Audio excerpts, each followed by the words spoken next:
ሊያዕቡዱኒ ሲል ያዕቡዱን የሚለው ቃል ማዕናው ትርጉሙ ይወሂዱን እኔን በብቸኝነት ሊነጥሉኝ ማለት ነው። አሁን እኔን ልትከራከሪኝ በዚህ አጀንዳ ስትመጪ እውነት የሰለመውን ባልሽን እውነት ታፈቅሪዋለሽ አላት። ባልሽን ታፈቅሪዋለሽ ብዬ አላምንም፣ ፍቅሩን አንዴ አምጪውና ቁመቱንም ጎኑንም አሳይኝ። ስንተኛ አይተን እናውቃለን? አናቅም። መተኛታችን እኮ የምናውቀው ስንነቃ ብቻ።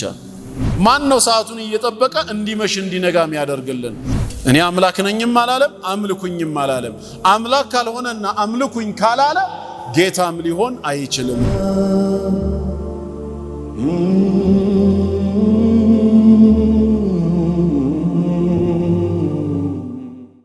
أعوذ بالله من الشيطان الرجيم بسم الله الرحمن الرحيم الحمد لله رب العالمين الصلاة والسلام على رسول الله صلى الله عليه وآله وسلم أما بعد اعلم أرشدك الله لطاعته كتاب الأصول الثلاثة اعلم إلى الله شيخ رحمه الله أوك أرشدك الله الله كنون قدانا يملاكته لتستكاكلو من قد الله أنتن ياكناهنا لطاعته السلم التازز مالته السو يعززه النقر باقبابو لما فتسم الله لما التازز الله كناتشاون يلقسهنا اوك من دنو يمتاوكو أن الحنيفية قطتنيانا يتستكاكل من قد مالت يتنياونو بله كتأيك ملة إبراهيم يا إبراهيم عليه السلام من قد نو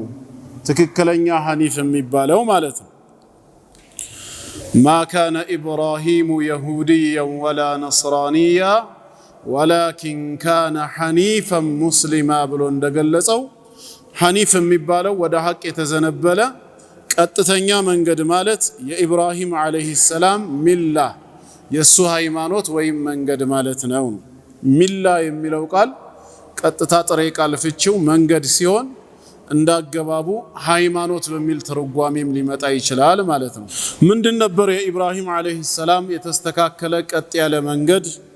አን ተዕቡድ አላህ አላህን ልትገዛው ነው፣ ልታመልከው ነው። ስታመልከውም ዋህደሁ ብቻውን ልትገዛው ነው፣ ምንም ሳታጋራበት። ሙኽሊሰን ጥርት አድርገህ በኢኽላስ ማለት ነው። ከሱ ጋራ ሌላን አምላክ በመደረብ ሌላ የምትገዛው አካል እንዲኖር በመፍቀድ ትልቁ ሽርክ ላይም ሳትወድቅ ወይ በምትሰራው ስራ ከጌታህ ጋራ የሌላ አካልን ጥቅም ውዳሴና የነሱን ሙገሳ ሳትፈልግበት ትንሹ ሽርክ ማለት ነው ሪያ እና ሱምዓ። ትልቁም ትንሹም ባልተቀላቀለ መልኩ ሙኽሊሰን ጥርት አድርገህ አላህን ልትገዛው ነው። ለሁ ዲን ወይም ሃይማኖትንም ለርሱ ብቻ ያደረክ ስትሆን ይላል። ህግና ስርዓት ማለት ነው። አላህን የምናመልከው አላህን የምንገዛው እሱ ራሱ በደነገገው ህግና ስርዓት ብቻ ሊሆን ይገባል።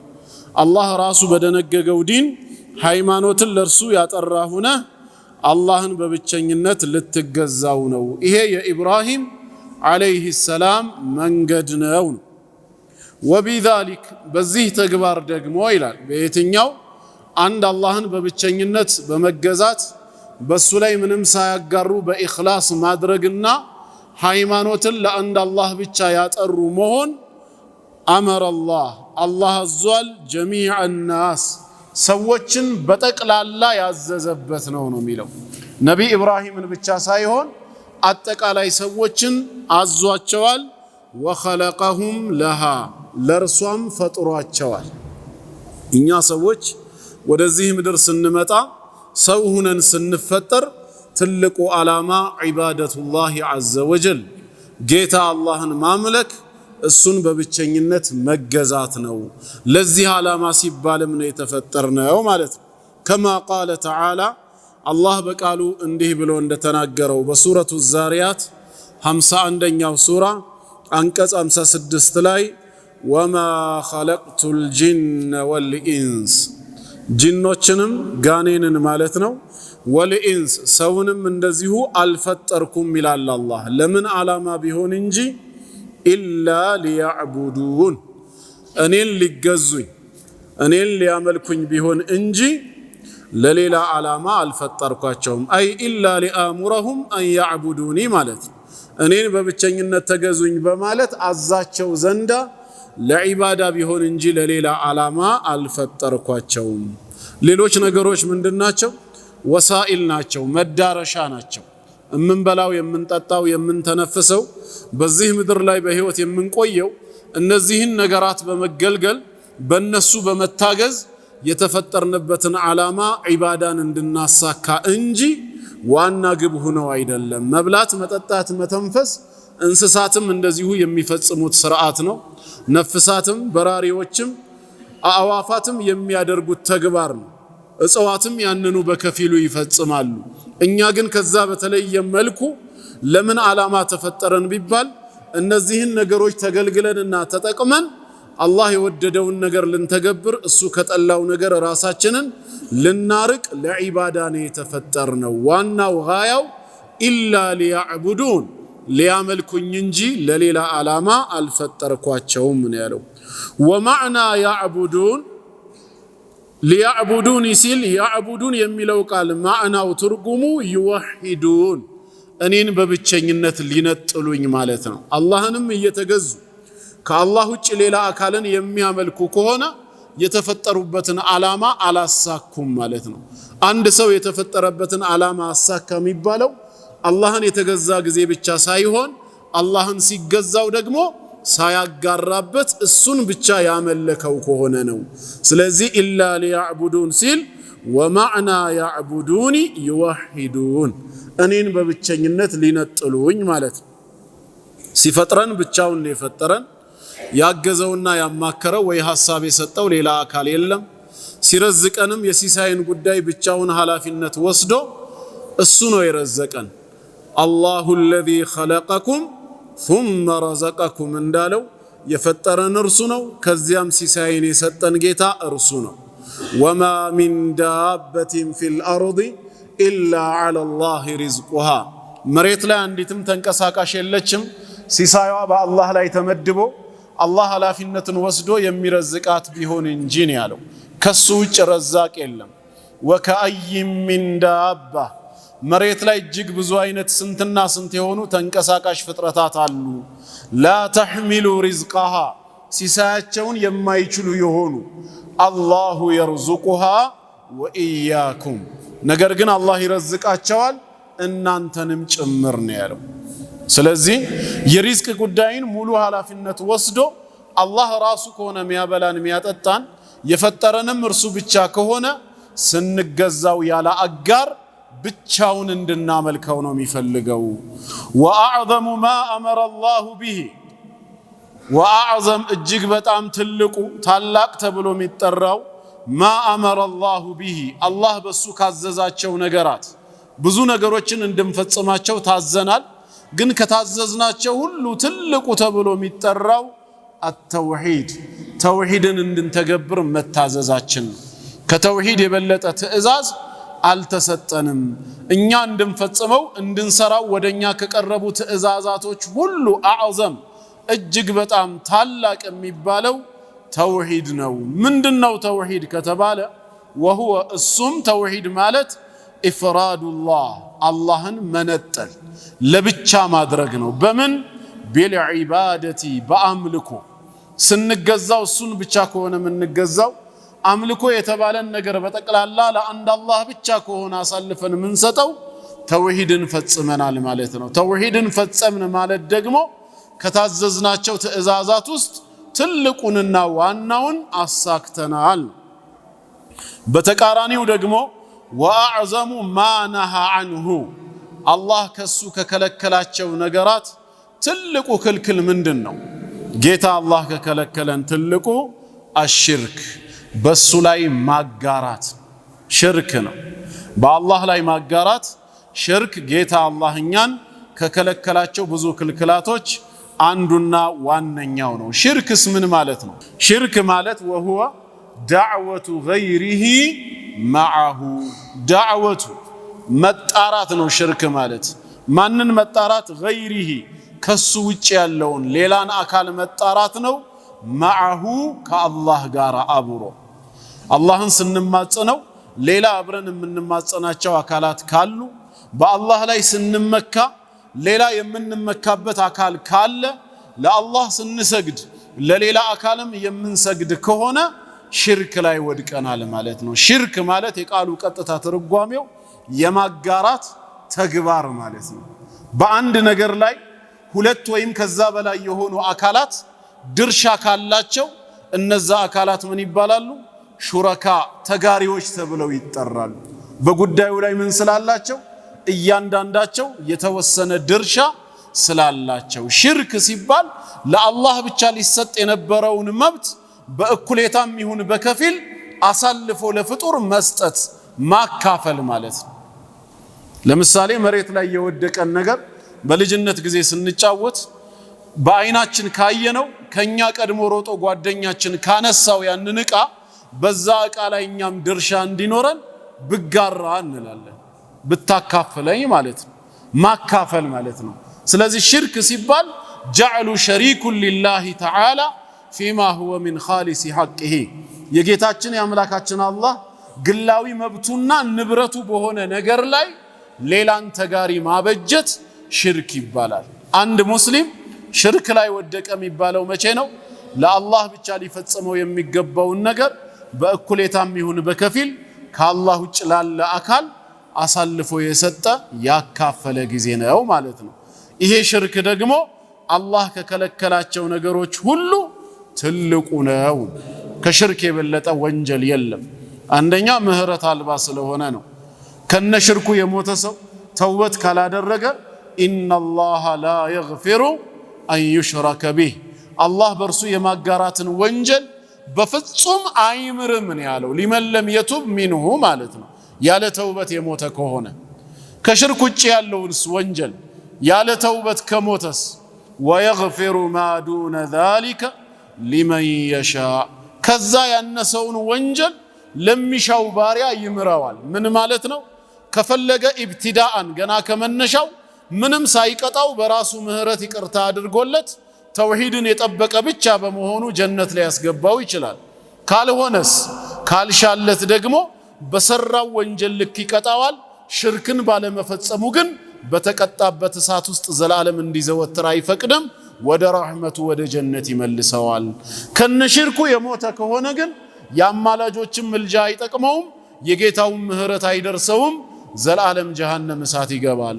የመርየም ልጅ አልመሲህ ዒሳ ያ በኒ እስራኤል አዕቡዱላህ ረቢ ወረበኩም አላህ የኔና የናንተ ጌታ ሲሆን እሱን በብቸኝነት ተገዙት ካለ በኋላ ኢነሁ መን ዩሽሪክ ቢላህ እነሆ በአላህ የሚያጋራ ሰው አለ እኔንም ይሁን ሌላን አካል ማለቱ ነው ፈቀድ ሐረመ አላሁ ዐለይሂ አልጀና በዚህ ሰው ላይ በርግጥም አላህ ጀነትን እርም አደረገበት። ሐራም ነው፣ ተመልሶ አይገባም። ወማእዋሁ ናር የሰውየው መኖሪያው እሳት ነች። ወማ ሊዛሊሚነ ሚን አንሳር ለእንደዚህ አይነት በደለኞች ለእንደዚህ አይነት ሙሽሪኮች ከእሳት ሊታደጋቸው የሚችል ዘመድም ሆነ ረዳት ፈጽሞ የላቸውም ነው ያለው። ስለዚህ ሽርክ ከወንጀሎች ሁሉ ቁንጮ የሆነበት አንዱ ምክንያት ምህረት አልባ መሆኑ ነው። ሁለተኛ ደግሞ ስራን በጠቅላላ የሚያበላሽ መሆኑ ነው። በትልቁ ሽርክ ላይ የወደቀ ሰው ለኢን አሽረክተ በጌታህ ምታጋራ ከሆነ ለየሕበጠነ ዐመሉክ የሰራኸው መልካም ስራ ሁሉ ይታበሳል፣ እንዲበላሽ ይደረጋል። ወለተኩነነ ሚነል ኻሲሪን ከዘላለም ከሳሪዎች ትሆናለህ ነው። ቢሸርጥ አን የሙተ ዐለል ኩፍር ስራው ግን እንዲበላሽ ግለሰቡ በዛው ኩፍር በዛው ሽርክ ላይ መሞት አለበት። ዛሬ ላይ ሙርተዶ ቢሆን ወይ ቢከፍር ወይ ቢያሻርክ ነገ ላይ ግን ከመሞቱ በፊት ተውበት አድርጎ ቢመለስ ያ ኸይር ስራው እንዳለ ይቀጥላል ነው። በኩፍር ዘመኑ ምን ሆኖ ነበር? ፓውዝ ብቻ ነበር የሆነው ነው። ዲሌት አልተደረገም ነው። ባለበት ቁሞ ነበር። ሸርጡ ምንድነው? ፈየሙት ወሁወ ካፊር በዛው በኩፍሩ ላይ ሆኖ ከሞተ ነው ሙሉ ስራው የሚበላሸው። ከመስመር ወጥተው በተውበት ተመልሰው የሚገቡ ስላሉ ማለት ነው። እንደዚህ አይነቶቹ ከፊል የኢስላም ሊቃውንቶች እነሱም ጭምር ስራቸው ይበላሻል ቢሉም ሌሎቹ ግን ይሄን የቁርአን አየት ደሊል አምጥተው መሞት ሸርጥ ስለሆነ ከመሞቱ በፊት በተውበት ከተመለሰ በፊት የነበረው መልካም ስራው አብሮ ሪፔር ይሆናል፣ ይቀጥልለታል። እናም ሽርክ አደገኛነቱ ሌላው ምንድነው ማለት ነው? ስራን በጠቅላላ ያበላሻል። ሌሎች ወንጀሎች ግን ያለ ተውበት እንኳን ከተሞተባቸው ባለቤቱ በወንጀልነታቸው ሰበብ ይጠየቅባቸዋል እንጂ በእነሱ ሰበብ ሌላ መልካም ስራው እንዲጎድልበት ወይ እንዲበላሽበት አይደረግም። ይሄ ትልቁ አላህ የከለከለው ነው። ወደሊል አላህ ይህንን ለመከልከሉ ማስረጃም ከተባለ ቀውሉሁ ተዓላ ጌታ አላህ እንዲህ ማለቱ ነው ሱረቱ ኒሳ ላይ ወዕቡዱላህ አላህን ተገዙ እርሱን ብቻ አምልኩ ወላ ቱሽሪኩ ቢሂ በርሱ አምልኮ ላይ አታጋሩ ሸይአ ምንንም ነገር ጥቂትንም እንኳ ቢሆን ይላል አንዳችንም ነገር ቢሆን በጌታችሁ ላይ በፍጹም እንዳታጋሩ ነው የሚለው።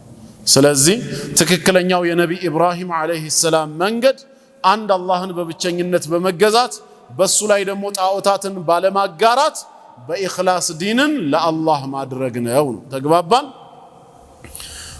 فإذا قيل لك ወደሚለው እንገባለን ማለት ነው። ላንተ በተባልክ ጊዜ ከሰዎች በኩል ማለት ነው ጥያቄ ቢቀርብልህስ መል ኡሱሉ الثلاثه ሶስቱ መሰረቶች ምንድናቸው? ኡሱሉ الثلاثه ሶስቱ መሰረቶች ሲባል ምንድናቸው? አለቲ እነዚያ የጂቡ ግድ የሚሉ አለል ኢንሳኒ በሰው ላይ ማዕሪፈቱሃ ማወቁና መረዳቱ ግድ የሚሉ የሆኑ ሶስቱ መሰረቶች ምንድነው ብትባልስ? ሁላችንም እንደ ሙስሊምነታችን ወንድም ሴትም ሊያውቃቸው የሚገቡ ሶስት መሰረታዊ ነገሮች አሉ እያሉ ነው። ፈቁል እንዲህ ብለህ መልስ ይላሉ ሸይኹ ማዕሪፈቱል ዐብዲ ባሪያ ማወቁ ነው።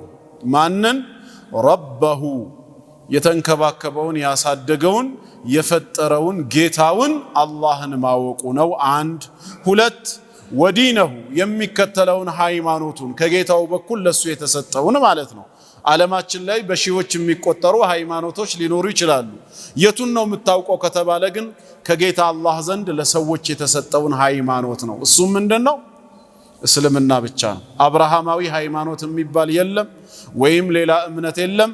ኢነ ዲነ ዒንደላህ አልኢስላም ሃይማኖት ማለት አላህ ዘንድ እስልምና ብቻ ነው ያለው። ይሄን ሃይማኖት ማወቁ ነው። ሶስተኛ ወነቢየሁ ሙሐመደን ሰለላሁ ዐለይሂ ወአሊሂ ወሰለም ወደርሱ ነብይ ሆነው የተላኩለትን ነቢ ሙሐመድን ዐለይሂ ሰላቱ ወሰላምን ማወቅ ነው። እነዚህ ሶስቱ ናቸው መሰረታዊ የሚባሉት። ለምን ቀብር ላይ ስንገባ የምንጠየቀው መን ረቡክ ወማ ዲኑክ ወመን ነቢዩክ ተብለን ነውና ማለት ነው። ጥሩ። ስለዚህ ስለነዚህ ሶስቱ ጉዳዮች አጠር ያለ ማብራሪያ ስለሚያስፈልግ ወደ መጀመሪያው እንምጣ። አልአስሉል አወል ከሶስቱ መሰረቶች የመጀመሪያው መሰረት ይላል። አስል ማለት መሰረት ሲሆን ኡሱል ካለ ደግሞ ጀምዕ ነው፣ ፕሉራል ተርም ነው፣ መሰረቶች ይሆናል። አልአስሉል አወል የመጀመሪያው መሰረት ከሶስቱ የትኛው ነው? ማዕሪፈቱ ረብ ጌታን ማወቅ። ጌታችንን ከማወቅ የሚቀድም ሌላ እውቀት የለም። ስለ ሃይማኖትም ስለ ነቢያትም የምናውቀው ይሄን ጌታ ከማወቅ ተከትሎ ነው። ምክንያቱም ሃይማኖትንም የሚደነግገው ይሄው ጌታ ነው፣ ነቢያትንም የሚልከው እርሱ ነው። ስለዚህ መጀመሪያ የሃይማኖቱም የነቢያቱም ባለቤት የሆነውን ጌታ ማወቅ ይቀድማልና ማዕሪፈቱ ረብ ጌታን ማወቅ ማለት ነው። ፈኢዛ ቂለ ለክ ላንተ በተባልክ ጊዜ ወይም ጥያቄ በቀረበልህ ጊዜ መን ረቡክ ማን ነው ጌታ ብትባልስ? የትም ቦታ በየትኛውም ሁኔታ ላይ ሆነ ጌታህ ማን ነው ከተባልክ ፈቁል በል ረቢ አላህ የኔ ጌታዬማ አላህ ነው። አላህ ማለት አለዚ ያ ነው ምን ያደረገኝ ረባኒ የተንከባከበኝ።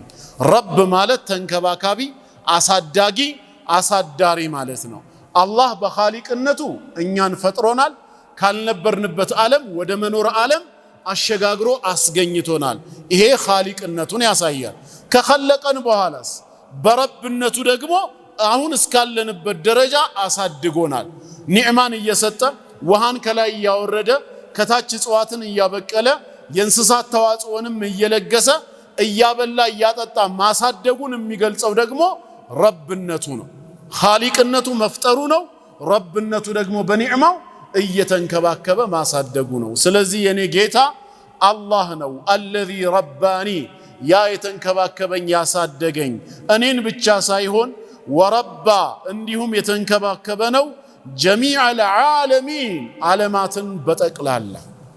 የሰዎች ዓለም እዚህ ጋር አለ፣ የጅኖች ዓለም እዛ ጋር አለ፣ የእንስሳት ዓለም አለ፣ የነፍሳት ዓለም አለ፣ የበራሪዎች ዓለም አለ፣ የመላእክት ዓለም አለ፣ የእጽዋት ዓለም አለ። ከዚህ ውጪ ደግሞ ሌላኛ ማናውቃቸው ፍጥረታት። ለዚህ ሁሉ ፍጥረታት አላህ ምናቸው ነው? ረብ ጌታቸው፣ በኒዕማው አሳዳጊያቸው ነው። ኃላፊነትን የወሰደው አላህ ለሰው ብቻ አይደለም፣ ለፈጠረው ፍጥረት ሁሉ ኃላፊነትን ወስዶ በኒዕማው ያቆያል።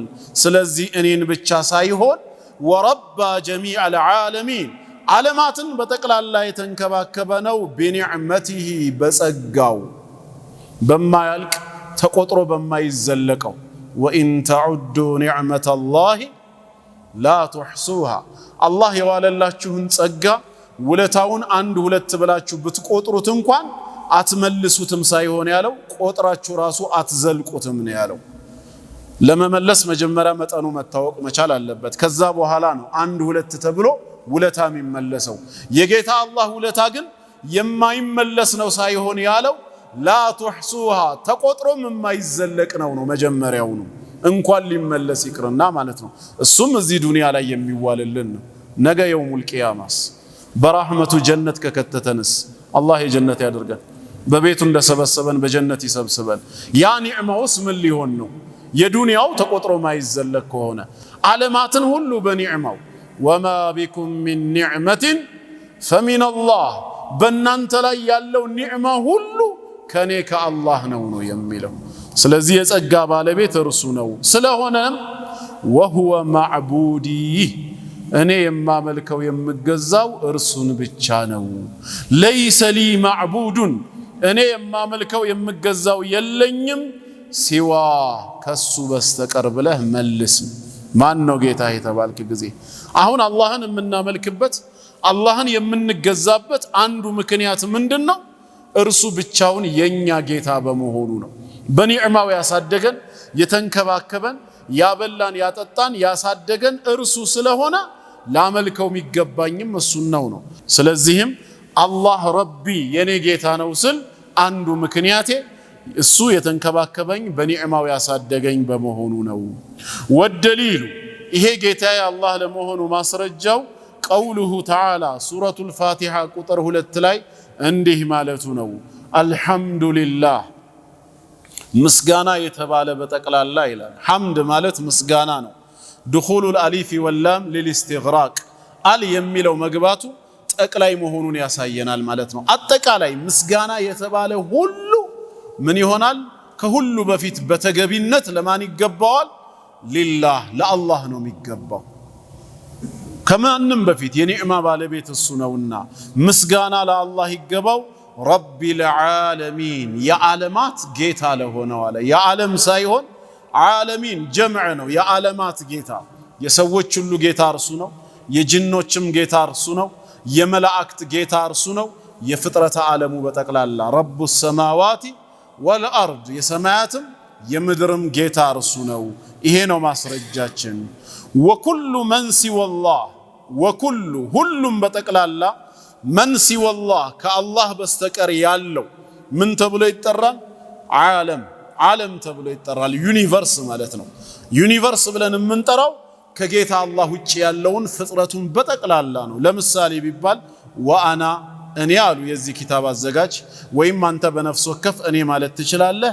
ዋሂዱን አንዱ ነኝ ማለት ነው። ከየትኛው? ሚን ዛሊከ ለዓለም ዓለም ተብሎ ከሚጠራው ከዩኒቨርሱ አንዱ እኔ ነኝ ነው። አላህ ደግሞ ለዓለሙ ሁሉ ምንድነው? ጌታ ነው። ለራሱ ጌታ ነው ማለትን ግን አያካትትም። ከአላህ ውጭ ያለው ነውና ዓለም ተብሎ የሚጠራው። ስለዚህ ማን ነው ጌታ ለሚለው የመጀመሪያ ጥያቄ መልስ ካገኘን ፈኢዛ ቂለ ለክ አሁንም ላንተ በድጋሚ በተባልክ ጊዜ ምን ቢማ ዓረፍተ ረበክ ጌታህን በምን አወቅህ? ህልውናውን ጌትነቱን በምንድን ነው ያወቀው? ጀስት የኤቲስቶች አይነት ጥያቄ ማለት ነው።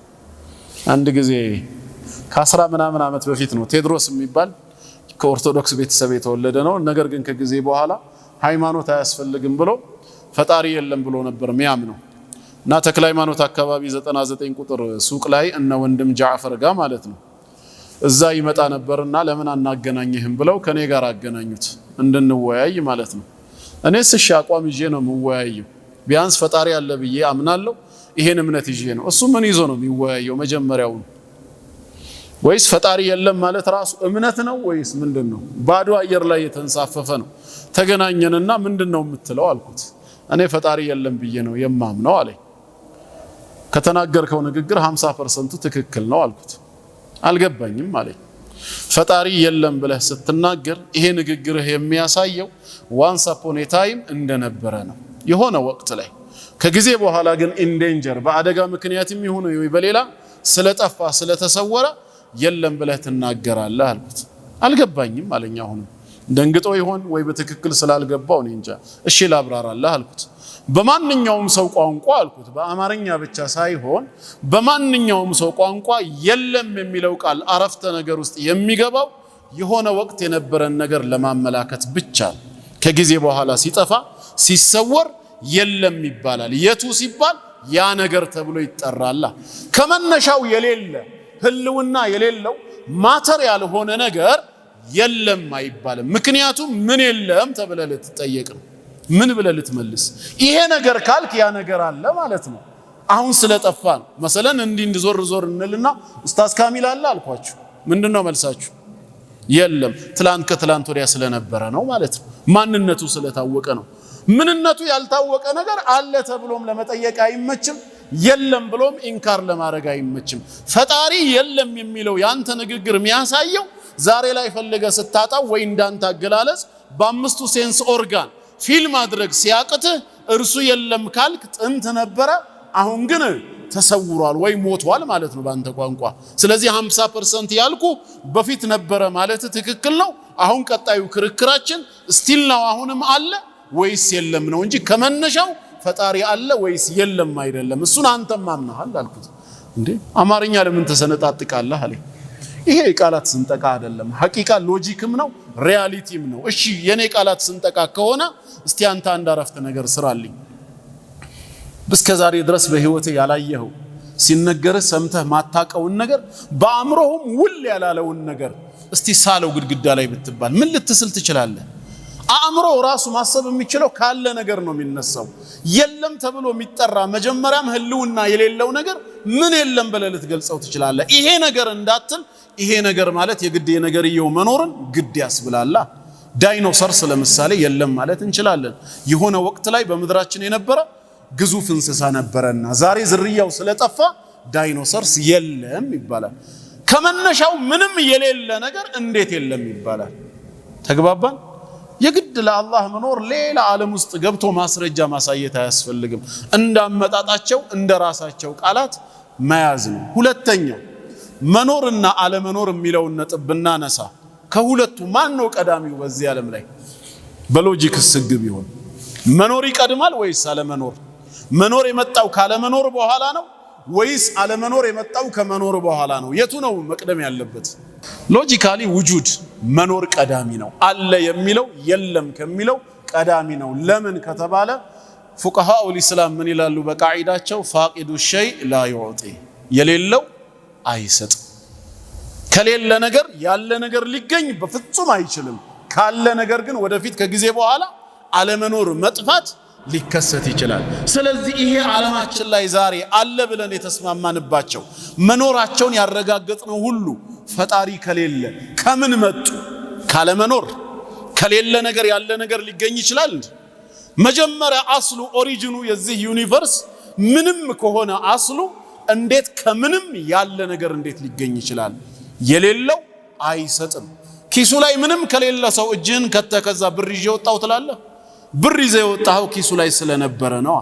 ስለዚህ መጀመሪያ አስሉ ኦሪጂኑ የዩኒቨርስ ምንም ነገር አለመኖር ከሆነ ካለመኖር መኖር ሊገኝ በፍጹም አይችልም። ይሄው ዛሬ ግን አለን የምንል እኛ ሰዎች ሰማይ ምድር የምናየው ካለ ይሄ መኖር የሚባለው ነገር ከምን መጣ? ካለ ነገር ነው ግዴታ ሊገኝ የሚችለው። ስለዚህ ሁሉ ውጁድ አስበቅዬ ነው። ለአንድ ነገር መገኘት ቀዳሚ ነው። የጌታ አላህ መገኘት ነው እኛንም እንድንኖር ያደረገን። እሱማ ባይኖር ኖሮ እንዴት እንኖር ነበር? ምን አይነት ሎጂክ ነው? የግድ አላህ መኖሩን ለማረጋገጥ በአምስቱ ሴንስ ኦርጋን ድምጽ ያለው ሆኖ ልንሰማው ይገባል? ወይ አካል ካለው በአይናችን ማየት አለብን? ወይ ጠረን ካለው በአፍንጫችን የምናሸተው ነው? ወይ ደግሞ በእጃችን የምንዳስሰው ነው? ካልሆነም ደግሞ ጣዕም ካለው የሚቀመስ ነገር። ስለዚህ በአምስቱ ሴንስ ኦርጋን ካላረጋገጥን እንዴት ይሆናል? ሸይኽ ሙሐመድ ሙተወሊ ሻዕራዊ ረሂመሁላሁ ረሕመተን ዋሲዓ አንድ ትምህርታቸው ላይ ምን ይላሉ? ኸዋጢር ኢማንያ ምትል ኪታብ ላይ ነች። አላህ መኖሩን ማስረጃ ለሚፈልጉ ሰዎች ይላሉ ሩቅ ቦታ ሳንሄድ ስሙ ብቻ ይበቃቸዋል ይላሉ። የስሙ መኖር ለሱ መኖር ማስረጃ ነው። እንዴት የምትሉ ከሆነ ኑ ወደ ቋንቋ ህግ ይላሉ። በደንብ አድምጡ። በቋንቋ ህግ ይላሉ ሸይኹ ሲጠይቁ ከስምና ስም ኢንዲኬት ከሚያረጋው ከሚጠቁመው ከሚወክለው ነገር ከሁለቱ ቀድሞ የሚገኘው ነገርየው ነው ወይስ ስሙ ነው ብለው ይጠይቃሉ። አዎ ነገርየው ቀዳሚ ነው። ስም የሚወጣለት ከኋላ ነው፣ ተከታይ ነው። ያ ነገር ሳይኖር በፊት ስም ሊወጣ አይችልም። ስም ይወጣል ከተባለ ስሙ የማን መጠሪያ ነው የሚል ጥያቄ ሊያስነሳ ነው። ጠረጴዛ ብለን ስንጠራ ይሄን ከሆነ የሚወክለው ይሄ ነገር ህልውና ከሌለው ማተር ካልሆነ ጠረጴዛ የሚለው ስም ከየት መጣ? ምንንስ ኢንዲኬት ሊያደርግ? ስለዚህ ሁሌም ነገርየው ቀዳሚ ነው፣ ስም ተከታይ ነው። ምን አሉ ታዲያ ሸይኹ? የአላህን ህልውና አምናችሁ ማትቀበሉ በሱ መኖር የማታምኑ ኤቲስቶች እውነት እናንተ እንደምትሉት ጌታ አላህ ከሌለ አላህ የሚለው ስሙ ከየት መጣ? ምንን ኢንዲኬት ሊያደርግ? ከሆነ ነገር ላይ አግኝታችሁት ለሱ ሰጣችሁት እንዳይባል በየትኛውም ታሪክ ይሄ ስም ለምንም ነገር ውሎ አያውቅ። በዚህ ስም የተጠራ ሰው የለም፣ በዚህ ስም የተጠራ ጣዖት የለም።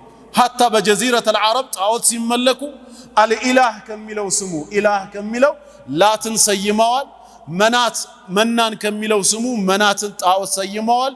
አልዓዚዝ ከሚለው ስሙ ዑዛን ሰይመዋል። ጣዖቶቻቸውን እየወሰዱ አላህ የሚለው ስም ግን በየትኛውም ታሪክ ጣዖት ላይ እንኳን ራሱ አርፎ አያውቅ። የተጠራ ግለሰብ የለም፣ የተጠራ መልአክ የለም፣ ለእንስሳ ወይ ለጂኒ ውሎ አያውቅም። ይሄ ስም ከየት መጣ? በዚህ ስም የሚጠራውን ማንነት የማይወክል ከሆነ የስሙ መግባት ወደ ሰዎች ቋንቋ የተሰየመው ማንነት ለመኖሩ ደሊል ነው ለሚፈልግ ሰው ግልጽ ነው። የጃሚዓት አልኢማን መስራች ረሂመሁላሁ ረሕመተን ዋሲዓ አልኢማን የሚል ኪታብ አላቸው እና እዛ ኪታብ ላይ ምን ይላሉ? ጃአት ኢምራአቱን እንግሊዝያ አስለመ ዘውጁሃ ዐላ የድ ሸይኽ አብዱላህ አልሐኪሚ። ሸይኽ አብዱላህ አልሐኪሚ በሚባል የመናዊ ሙስሊም ምሁር ባሏ የሰለመባት ሴት መጣች። ለምን መጣች? ቱጃዲሉ ሸይኽ ሸይኹን ልትከራከር ነው። ፈቃለት ኢነሃ ላ ቱእሚኑ ቢላህ ኢላ ኢዛ ረአትላህ ቢጡሊሂ ወዕርዲህ። ምን አለች ሸይኹን? እኔ በአላህ መኖር አላምንም፣ አላህ የምትሉትን ነገር አምጥታችሁ ቢጡሊሂ ቁመቱንም ወዐርዲሂ ጎኑንም እስክታሳዩኝ ድረስ ስፋቱን ልክ እንደ ሰው እንደሚታይ ነገር ማለት ነው። ፈቃለ ሸይኹ አስተግፊሩላህ፣ ለጥያቄሽ ለንግግርሽ አላህ ይቅርታ ያድርግልን አለና በራሷ መንሃጅ ነውና ማስረዳት የሚያስፈልገው ወይ እንደኛ አዑዙ ቢላህ ከዚህ ውጭ አንቺ ሸይጣን ብሎ ማባረርም መልስ አይሆንምና ምን አሏት? ሀል ቱሒቢነ ዘውጀኪ ሃዛ፣ አሁን እኔ ልትከራከሪኝ በዚህ አጀንዳ ስትመጪ እውነት የሰለመውን ባልሽን እውነት ታፈቅሪዋለሽ አላት። ቃለት ነዓም፣ አሁን አፈቅረዋለሁ። ቃለ ሸይኹ ኢኒ ላ ኡሰዲቅ፣ እኔ ግን አላምንሽም ማለት። ቃለት ሊማዛ፣ ለምንድነው ማያምኑኝ ብላ ስትጠይቃቸው ሸይኹ ምን አሉ?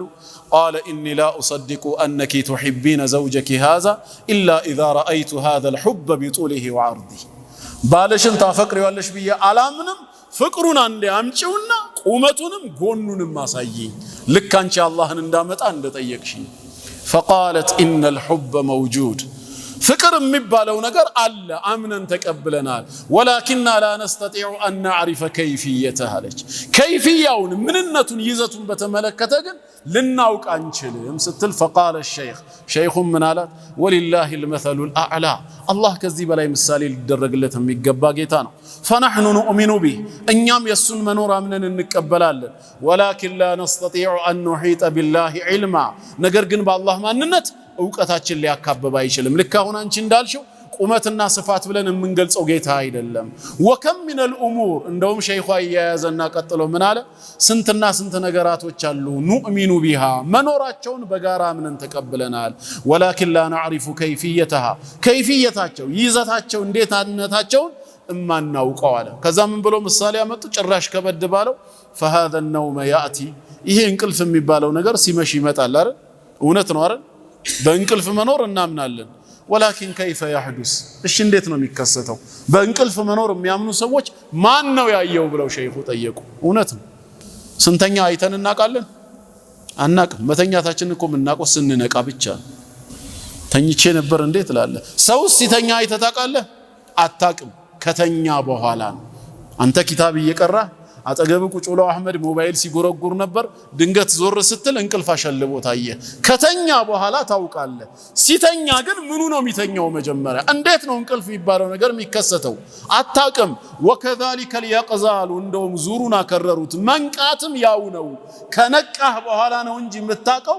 ስትነቃ መጀመሪያ ከሰውነት ፓርት ምንድነው የሚነቃው? አታውቅም። ግን ላይ አንሶላና ብልድ ልብስ መኖሩን ከነቃህ በኋላ ታውቃለህ። መጀመሪያ ምን ነው የሚነቃው?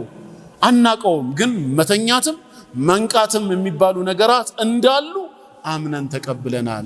ወከዛሊከ السرور والفرح አልዋሁንም የባሰው መጣ ሸይኹ።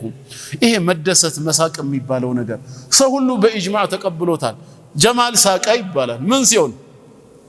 ጥርሱን ሲከፍት ነው። ምንድነው ሳቅ? ከዛ ውጪ ዴፊኒሽን የለውም። ለሲዋክም ጥርስ ይከፈታል።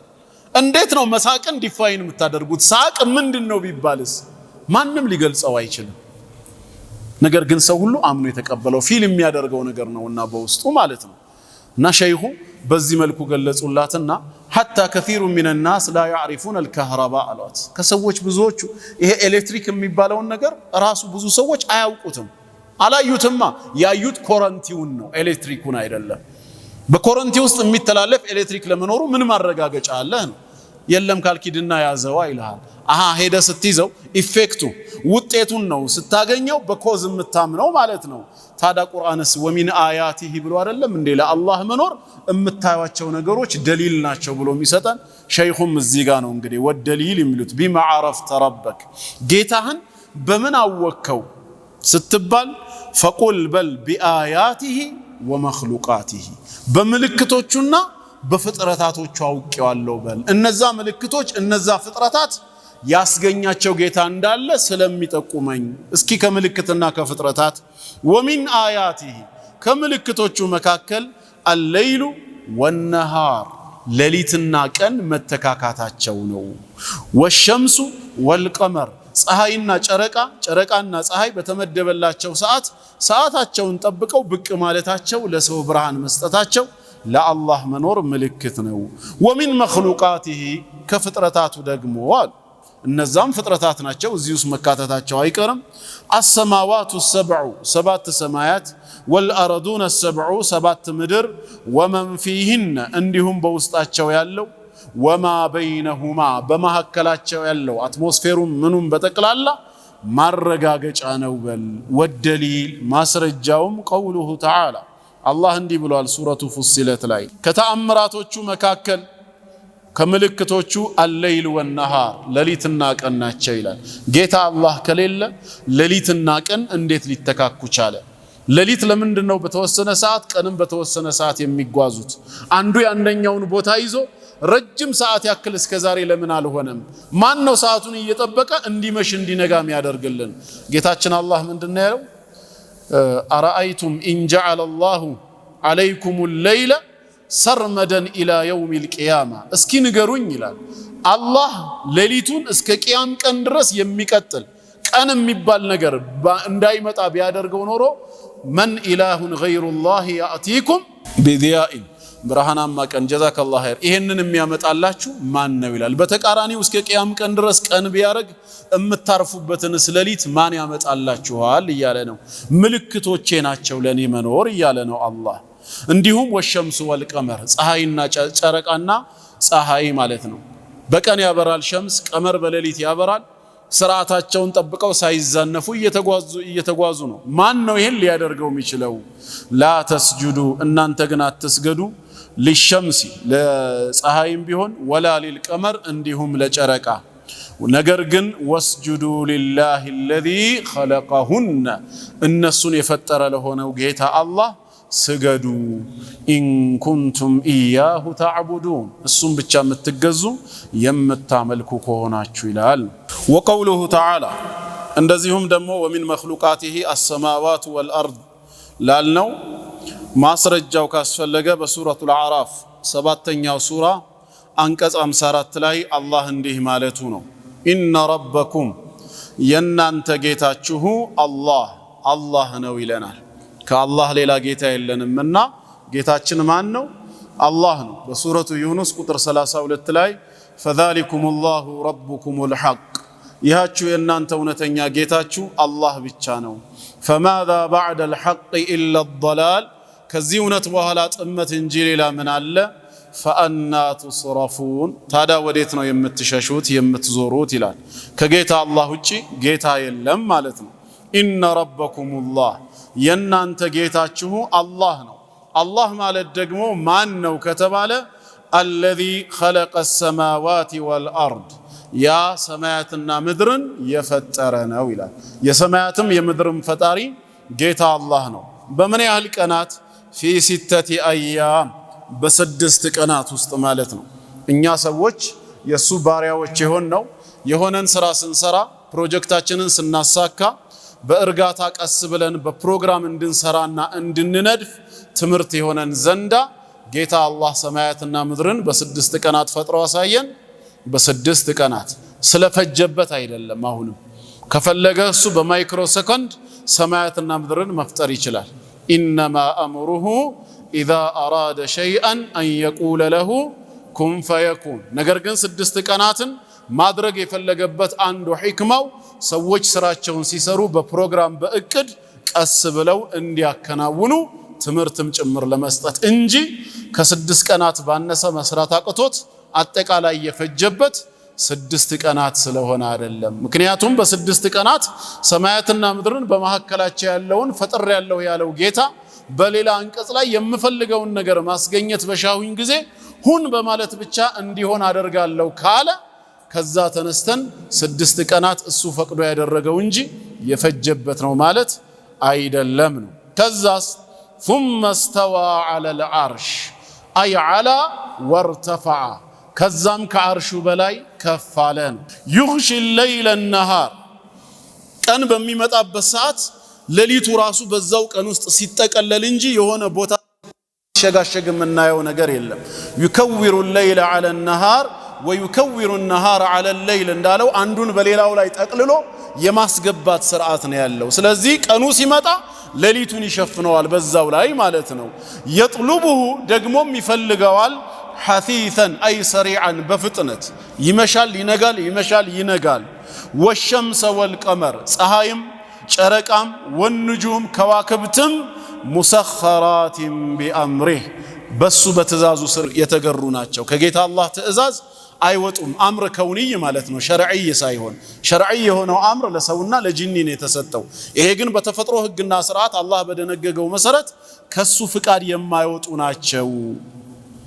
አላ አዋጅ ንቁ ለሁል ኸልቅ መፍጠር የርሱ ብቻ ነው አለ። ከጌታ አላህ ውጭ ያለው ሁሉ መክሉቅ ነው። መፍጠር ግን የማን ነው? የጌታ አላህ ነው። ወልአምር የፈጠረውን ፍጥረት ማዘዝም ለርሱ ብቻ ነው። ተባረከላሁ ረቡል ዓለሚን የዓለማቱ ጌታ አላህ ክብሩ ከፍ አለ ላቀ ይላል። ይሄ ስለ ላይኛው ማስረጃ የተሰጠን ነው። ከዛም ቀጥሎ ምን ይላሉ? ወረቡ ሁወል ማዕቡድ ረብ ተብሎ የሚጠራው ብቻውን ሊመለክ የሚገባው ነው። የማይመለክ አካል ምን ሊሆን አይችልም? ጌታ ሊሆን አይችልም። ስለዚህ የከሌ ጌታ ነው ብሎ ሲሰብኳችሁ መቻ አምልኩኝ አለ እሱ። እኔ አምላክ ነኝም አላለም አምልኩኝም አላለም። አምላክ ካልሆነና አምልኩኝ ካላለ ጌታም ሊሆን አይችልም። ወረቡ ረብ የሚባለው ሁወል ማዕቡድ በአግባቡ የሚመለከው እሱ ነው። ወደሊሉ ማስረጃው ቀውሉሁ ተዓላ አላህ እንዲህ ማለቱ ነው። ያ አዩሃ ናስ እናንተ ሰዎች ሆይ እዕቡዱ ረበኩም ጌታችሁን ተገዙ አለ። ማንን? ረበኩም ጌታችሁን። ልንገዛው የሚገባው ጌታችንን ነው። የትኛው ጌታ ሲባልስ ማንም ከመሬት ተነስቶ እከሌ ጌታ ነው ብሎ የመሰከረለትን ሳይሆን አለዚ ኸለቀኩም ያ እናንተን ያስገኛችሁ የሆነው አለ። ካልነበርንበት ዓለም የፈጠረን ያስገኘው የሆነው እኛን ብቻ ሳይሆን ወለዚነ ሚን ቀብሊኩም እነዚያን ከናንተ በፊት የነበሩ ወላጆቻችሁን አባት አያት ቅም አያት እየተባለ እስከ አደም አለይሂ ሰላም ድረስ ያሉትንም ጭምር የፈጠረውን ጌታ ተገዙት ለዓለኩም ተተቁን ይሄን ጌታ ትጠነቀቁ ትፈሩት ዘንዳ አለዚ ያ ጌታ ማለት አሁንም ማን ነው? ጀዐለ ለኩሙል አርደ ለእናንተ ምድርን ያደረገ ነው። ምን አደረጋት? ምድርን ፊራሻ ምንጣፍ አደረገልን፣ ዘረጋት። የትም ቦታ ብንሄድ አትጎረብጠንም፣ ትመቸናለች። ቤት ሰርተንም ልናርፍባት ልንቀመጥባት፣ በላዩም ላይ ይሄው ልንጋልባት ልንራመድ፣ የትኛውም የምድር ክፍል ምንድነው የተመቸ ነው። ምንጣፍ አደረግኩላችሁ አለ። ወሰማ ሰማያትን ደግሞ ቢና ጣራ አድርጌላችኋለሁ አለ። የተጠበቀ የሆነ ነው። የዚህ የመስጂድ ጣራ ግን አያስተማምንም። ምናልባት ጥግ ጥግ ላይ 90 ኮርነሩ ላይ ባለው 90 ዲግሪ ላይ መሰነጣጠቅ ሲጀምር አንድ ቀን ስጁድ በወረድንበት በላያችን ላይ ይወድቅና በዛው ይዞን ሊሰናበት ይችላል ብለን እንፈራለን። ስለዚህ በየወቅቱ ምን ያስፈልገዋል? እድሳት ተጅዲድ ያስፈልገዋል። የጌታችን አላህ ሰማይ ግን ቢገይሪ አመድን ተረውነሃ እምታዩት ምሰሶ እንኳን የለውም ብሎ ነግሮናል። ነገር ግን አላህ የተጠበቀ ሰማይ አድርጎታል ማለት ነው። ሰቅፈን መሕፉዛ እንዳለው ከበላያችሁ አስተማማኝ የሆነ ጣራ አደረገላችሁ። ወአንዘለ ደግሞ ማወረደ ይላል እንደገና ሚነ ሰማ አይ ሚነል ዑሉ ማንኛውም ከላይ ያለ ነገር በቋንቋ ደረጃ ሰማ ወይም ሰማይ ተብሎ ሊጠራ ይችላል። የግድ የተገነባው ማለት አይደለም። እዚህ ጋር ወአንዘለ ሚነ ሰማ ሲል ከሰማይ ሳይሆን የተፈለገው ከላይ ከከፍታ ስፍራ ማለት ነው። በእኛም ቋንቋ ቢሆን አይሮፕላን በምን በረረ እንላለን? በሰማይ በረረ እንላለን። ግን ከዳመናው የተወሰነ ከፍታ ብቻ ነው ወደ ላይ የሚወጣው፣ ሰማይ ጋር በፍጹም ሊደርስ አይችልም። ወይም በጣም ቁመቱ በተጋነነ መልኩ የረዘመ ሰው ስናይ ይሄ ሰው ምንድነው ቁመቱ ሰማይ ሊነካ ነው ይባላል። ማለትም ከፍተኛ ቦታ ላይ ያለን ነገር ለመግለጽ ነው። ስለዚህ ከበላያችሁ ሲል አይ ሚነል ሙዕሲራት በሌላ አየት እንደተናገረው ወአንዘልና ሚነል ሙዕሲራት ይብሏል። ካረገዙ ዳመናዎች ማለት ነው። ከነሱ አውርዶላችኋል ማእ ውሃን በዝናብ አማካይነት ካወረደስ በኋላ አልተወውም። ፈአኽረጀ ቢሂ በዚህ ባወረደው ውሃ ዝናብ አማካይነትም አበቀለ አወጣላችሁ ሚነ ተመራቲ ከፍራፍሬዎች የተለያየ አይነትን ለምን ዓላማ ሲባል ሪዝቀን ለኩም ለናንተው ሲሳይ እንዲሆን። ታዲያ ጌታችሁ አላህ ይሄን ሁሉ ከሆነ እሱ ያደረገላችሁ ስታመልኩ አብራችሁ የምታመልኳቸው ቢጤና ታብጁለት ወአንቱም ተዕለሙን እናንተ የምታውቁ ስትሆኑ ምኑን እርሱ ቢጤ የሌለው መሆኑን ከላይ የተጠቀሱ ኒዕማዎችን እርሱ ብቻ ያደረጋቸው መሆኑን እያወቃችሁ አምልኮ ላይ ግን ባላንጣ አታድርጉ ብሏል። አልረብ ሁወል ማዕቡድ ሊመለክ የሚገባው ጌታችን አላህ ብቻ ነው። እስማኤል ኢብን ከሲር በሂጅራ አቆጣጠር 701 ላይ ተወልደው 771 ላይ ነው የሞቱት። የኢብኑ አልቀይም የሸይኹል ኢስላም ኢብኑ ተይሚያ ደረሳ ናቸው። በተፍሲራቸው ላይ ምን ይላሉ ሲናገሩ አልኻሊቁ ለሃዚህ الاشياء እነዚህን ነገራት ሁሉ የፈጠረ ጌታ ከላይ የተጠቀሱትን ፀሐይና ጨረቃ ቀንና ሌሊት ሰማይና ምድር ብለን የጠቀስናቸውን የፈጠረ ሁሉ ሁወል ሙስተሒቁ ሊልዒባዳ አምልኮ የሚገባው እርሱ ብቻ ነው። ያልፈጠረ አካል ምን ተብሎ ጌታ ይባላል? ምን ተብሎ ይመለካል? እኛ አላህን የምናመልክበት ቢያንስ አንዱ ምክንያት የኛ ጌታ ሆኖ በኒዕማው ስላሳደገን ፈጣሪያችን ሆኖ ስላስገኘን ነው። እናንተ ጌታ ነው ያድናል እያላችሁ የምትሰብኩት አካል መቼ ፈጥሬያለሁ አለ? መቼ እኔ ሪዝቅን ሰጥቻለሁ ብሎ ተናገረ? አንድም ጊዜ አላለም። እነሱም አንድም ቀን ሪዝቅ ሲጠን ስሉት ሰምታችሁ ታውቃላችሁ? እኛ የምናመልከው ጌታ አላህ ግን የሚያድንም የሚገድልም ጭምር ነው። ዩሕዪ ወዩሚት ብሎ ነገሮናልና ማለት ነው። ረዛቅም ጭምር ነው።